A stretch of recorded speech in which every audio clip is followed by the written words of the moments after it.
கட்டுநாயக்க பண்டார்நாயக்க சர்வதேச விமான நிலையத்தின் வசதிகளை சர்வதேச தரத்திற்கு மேம்படுத்தும் நோக்கில் வெளியேறும் முனையத்தில் புதிய தானியங்கி நுழைவாயில்களை அமைப்பதற்கு அமைச்சரவை அனுமதி வழங்கியுள்ளது.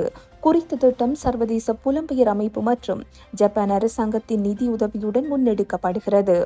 ஜப்பான் அரசாங்கத்தினால் வழங்கப்பட்ட 1170 மில்லியன் ஜென் மானிய உதவியின் கீழ் இப்பணிகள் இடம்பெறுகின்றன.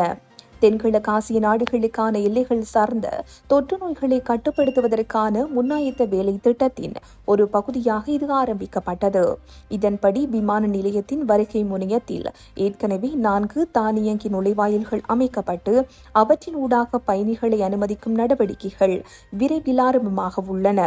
வருகை மற்றும் வெளியேறும் முனையங்கள் இரண்டிலும் ஒரே மாதிரியான தானியங்கி முறையை பின்பற்றுவதன் மூலம் பயணிகளை சோதனையிடும் நடவடிக்கைகளில் அதிக துல்லியம் மற்றும் வேகத்தை உறுதிப்படுத்த முடியும் என்று எதிர்பார்க்கப்படுகிறது.